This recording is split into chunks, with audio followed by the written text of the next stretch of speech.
What is up, denizens of the interwebs? It's SmashJT here, and ever since the dawn of the internet, people have always done the most horrendous way of arguing and least authentic way to get their point of view, by not actually saying what they believe in, but instead attacking what you believe in without actually ever addressing any points. The biggest piece of evidence of this is coming most recently in an attack against everyone's favorite journalist, because he doesn't want to admit to being one, because journalists suck balls, SmashJT, who was recently attacked by, he's been continuously being attacked by countless talking heads for the far left ideology who push DEI and wokeness in video games. With, of course, many of them coming after him using the exact same tactics, trying to defame instead of disprove. They will never do anything to prove his sources wrong. They'll never do anything to hint at him being possibly incorrect about what he believes or about what he says. Instead, they resort to ad hominems, calling him a grifter or a chud or a loser, telling him he's a bad father, making it sound like he's out there just abusing poor innocent women online, or just calling him a bigot, or calling him a homophobe, transphobe, whatever. And you know what? I'll just give him a clear pass. SmashJT, you've got an F pass, just to be clear.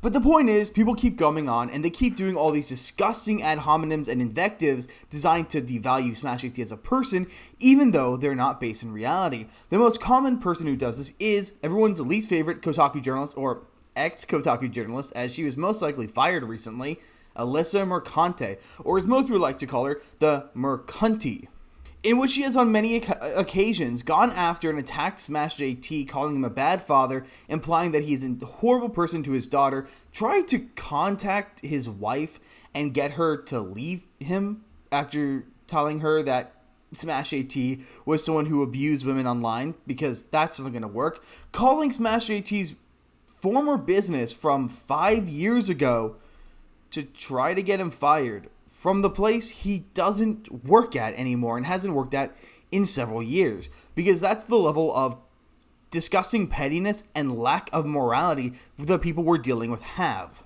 But of course, their intelligence is equally as great as their moral character, as in they have none, because they can't seem to do anything that's actually legit. And the most glaring version of that is the most recent attack against SmashJT, hosted by a YouTuber called Andy Cortez, who works at Kinda Funny, who recently tried to frame SmashJT as a cuck. For those who do not know what that is, Urban Dictionary is free, and I don't think I can describe it to you on this platform, but it is a negative way to refer to a man to make him look like an absolute piece of crap. The kind of person who deserves no respect because he himself does not respect himself and would rather watch someone go down on his lady than do it himself. In which Andy Cortez shares a doctored image designed to make it look like SmashJT is himself one of these things, completely without any proof. In fact, there's a ton of evidence to the contrary, showing that the site that they claim to use was clearly done by a troll person trying to defame SmashJT. So before I spoil the rest of the story, like, subscribe, and let's actually get into the article written by SmashJT. Now, it is important to note that SmashJT knows here the gaming community thrives on discussion and debate. It's why we're all here and why I keep coming back to it, because you can't argue if you don't care about what you're doing. And that's one of the things. If you watch a Geeks and Gamers stream, the amount of time they call each other gamer words is beyond comprehension. That idea that they're friends makes complete sense, because you wouldn't say those kind of things to your worst enemy. But what happened recently with Kinda Funny's Andy Cortez went well beyond any kind of reasonable exchange. Before I even get into what happened, let me make one thing clear. The accusation that Andy tossed out there towards me is so flippantly wasn't only false but also maliciously crafted. So this whole situation started a couple of weeks ago when Kinda Funny put out a thing where they were begging, getting down on their hands and knees, begging that their watchers go out and vote for Kamala, because to these people, the only thing that matters is using their voice for political pandering instead of doing what they're supposed to do, talk about video games. But like, you've had people tell you, don't tell me how to vote or whatever. And I've seen those comments obviously as well or whatever. I think the biggest thing, especially for this podcast and the conversation we're trying to have here, that I'm trying to lead here, I should say, more than we're trying to have, is that I'm not telling you who to vote for. I'm asking you to vote for Kamala Harris. Like, you can do whatever you want. And again, if you feel like you need to sit this out and that you don't want to be a part of this and you can't vote because of a single issue, I'm not going to tell you to vote for it. I'm going to ask you to vote for her and get over that, because I think this is race is too important, that there is too much on the line. Well, asking is the same thing as telling. By endorsing a candidate, you're not asking, please go out and vote. You're saying, please go out and vote. for Kamala Harris. You are not by doing this, you are endorsing Kamala, meaning that it is your stance that people should therefore go out and vote for Kamala. Your semantic game is meaningless, and you only play the semantic game because you know you're wrong. Now, personally, my stance is, if you have a huge show and you don't want to be overly involved, don't say anything. I watch Geeks and Gamers because I know their stance. And you know what? I don't actually care too much about their stance. I watched a lot of Bernie Bros back in the day. The only reason I stopped is because they stopped making content. The politics of someone should be completely left out of whether or not you watch them, unless you are watching them for an explicitly political reason, such as the reason I watched D-Day Cobra. It's not because I like Jeremy. I think he's a homosexual. And I'm kidding. He's perfectly fine. But the thing is, I like D-Day Cobra's content, but I only watch D-Day Cobra because of the political stuff, since it is the only place I know that actually covers politics relatively fairly. So it is not your job on an entertainment show to go out and endorse a candidate. If you look at Geeks and Gamers, the thing they always say is we are not a political channel. We may have our personal feelings, but we will not go out and endorse a candidate on our show because that's not the point of the show, even though each of the individual creators may have a candidate they endorse. And I mean, this time it was pretty unanimous. Now, of course, SmashJT, who is pretty heavily against people forcibly pandering in media and entertainment, as is the main thing we always fight against, he responded, "Hey Gregory, get cucked," with an I voted thing of him voting for Mr. DJT, the good old Don, the orange man, in response to Kind of Funny telling you that you should go out and vote. In response to that, Kind of Funny put out a post that has been now deleted due to severe backlash, in which Cortez didn't just disagree with him. He shared a vile, defamatory accusation against him with screenshots based on a now deleted post by a very small well-known troll account called Wash Your Crack. Now, what exactly did he share? He shared this infographic, which seems to be a setup and punchline are incredible, which goes on to accuse SmashJT of being a member of a cuck site. Now, the post in question had tried to smear SmashJT's reputation by alleging that he used some kind of degrading hookup site under the name Jeff T. Smash, which, if this was SmashJT, that'd be a really concerning thing to do, because that's just a dumb way to handle that, including specifics like my hometown, interests, and disgustingly even references to my wife. Why do these people always try to bring family in as a gotcha? Well, it's quite simple, SmashJT, because they don't value it, because they've never known what the loving care of a father is like. So, of course, without hesitation or verification, Cortez shared this screenshot and commented on the supposed setup and punchline. He was so excited to get a W on the quote-unquote chuds that he exposed himself as, big shocker, a truly deep-down awful human being. Now, as soon as SmashJT found out exactly who was who shared the image, because, you know, small channel chuds sharing it is no big deal, who gives a shit. If you try to shut up a bunch of small channel chuds, all you're going to do is Streisand affect it to blow it up well beyond proportion. But when a major channel like Kind of Funny goes out and shares these kind of things, you actually do have to defend yourself, because that is someone who has an audience. And therefore, SmashJT did respond in par, proving without a benefit of the doubt that the person who created these comments had changed their name on the cuck account from ArtSlade1972 to Jeff T. Smash, which was very evidently visible.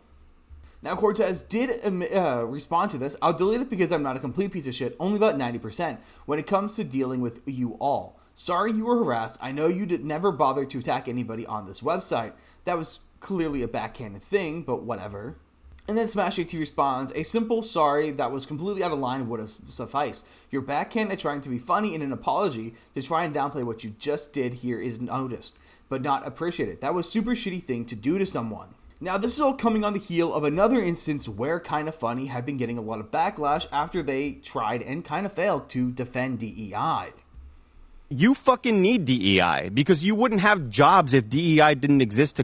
Well, every single one of the people who do videos on DEI came from jobs before they were on YouTube, and most of their starting points and before they even got fame were not covering DEI. I would be here if it wasn't for DEI. I would still be making content because I like making videos. I don't get paid to. I'm not monetized. I only have 148 subscribers.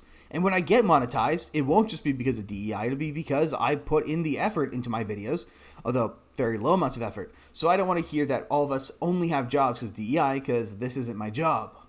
To complain about. You wouldn't be making money on YouTube if DEI I'm not making money. didn't exist. So you're really the ones that need it. Unless your game has only white dudes. If you have a woman, she better be fucking hot. Yeah. You know, get an ugly woman out of my game. That lady better be. Ugly people have no place in video games unless they are the butt of a joke.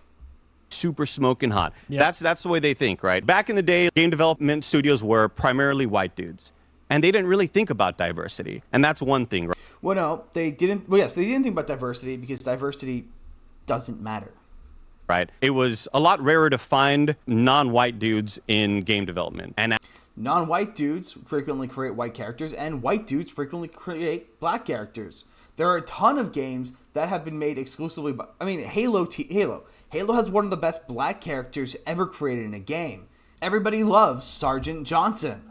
as that changes and as college and learning and all that stuff kind of becomes more ubiquitous and more available for everybody, more and more people from different walks of life want to get into game development. Yeah. And then what happens then? They're making the characters the people that they know. That is called self-inserting, and it is the number one rule against what you're supposed to do when you create art. You do not insert yourself into the art because no one gives a flying fuck who you are. They only care about what you are producing. Do you really think the people who designed Halo are Master Chief? 6 foot tall, permanently stuck in a green piece of armor? Do you think the people who made Dragon Age are wizards? Fucking no. So when you self-insert, you're not creating what you know. That's not the point. What you're doing is you are putting yourself in there because you have to feel the need to feel seen because you are a raging narcissist. The things that they see. And it's just like the white people did. Just like you put yourself into stories, right? Yeah. And I talked about that with Dragon Age. You put yourself into self-insert stories, which is, at the end of the day, fanfic. You put yourself into fanfic. You do not put yourself into stories you want to produce. Veilguard, how the game director, Corinne Bush. Because once again, no one gives a fuck about you. She's a trans woman. And sometimes in games, you just put in your own sort of experiences. And that's so natural to happen. That's what art is. It's nothing that... Once again, that's called being a bad writer. It's supposed to offend anybody. It's supposed to be, hey, fucking walk around and look around. The world has everybody. Your game's having it shouldn't stop you from playing it. So, of course, you can see these are the kind of brain-dead takes people like this have, who are going out and attacking people unceremoniously for completely false things purely because they cannot stand that someone has a bigger platform than them and disagrees with them.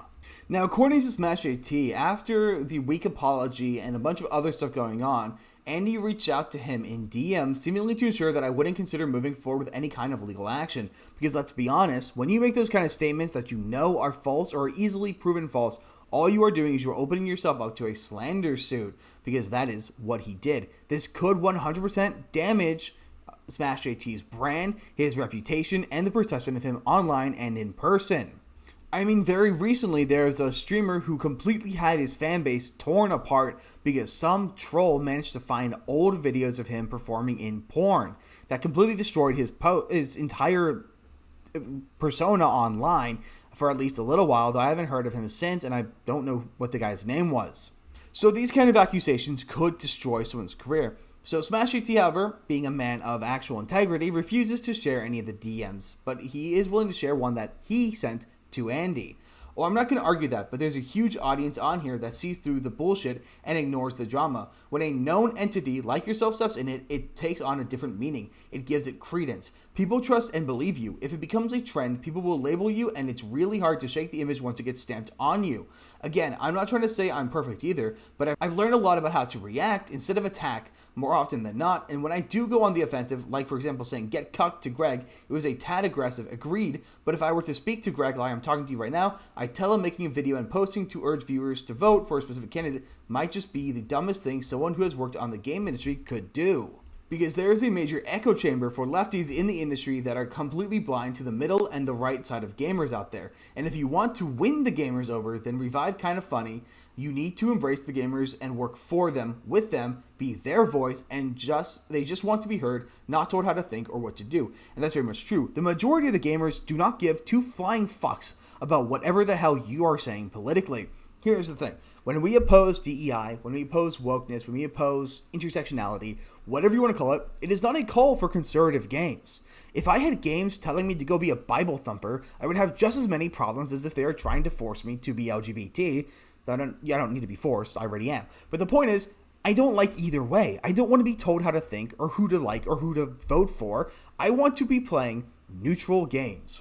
Now, don't get me wrong, I like my humanist games. I like games that put humanity in a good light and actually discuss politics from within the world, such as Deus Ex Mankind Divided, Human Revolution, or Dishonored, or a slew of a million other games which tackle politics from a position of internal consistency. But it's when we're dealing with real-world politics that it really bogs the entire experience down, and I don't want to do it. I don't care about real-world politics. When I'm playing games, I want to escape that. And don't get me wrong, there is a place for these overtly political games. Duskborn has a place if it's made for, I don't know, $10 million, not $200 million. Life is Strange, a game that it has every right to be involved in real-world politics because that's its target audience. That's perfectly fine. And the game costs, what, $50 million at most to make? It's a cheap-ass game that got it carried by a good story, and that's perfectly fine if that game has real-world politics in it because that's how the game is structured. But I shouldn't be playing Dragon Age, a game set in medieval Europe, and hear magical version of medieval Europe, and hear people talk about how they're non-binary. It doesn't make sense, and it doesn't work.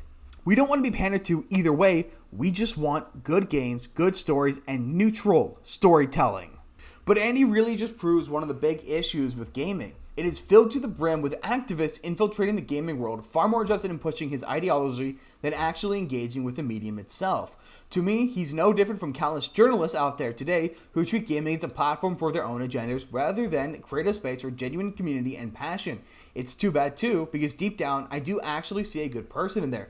Someone that has allowed themselves to be taken by manipulation and indoctrination. Someone who seems to truly lost in the sea of socio-political culture. Maybe he can come back to reality, but that would take all the effort on his end and him alone. And of course, it's hard to do that, and they don't want to because they like their safe space echo chambers. That's why they do this. It's not because they actually believe most of this stuff. They really don't, and it's super easy to catch them in hypocrisy. It's because they like the control and they like the special treatment. Now, of course, many people came out to defend SmashJT, such as Sevi. You need to do your research before you post shit like this, man. How would you feel if someone did that to you? This affected someone in so many levels, and the fact that you are glossing it over is low. Just apologize. You made a mistake instead of blaming Smash. But of course, that would take responsibility.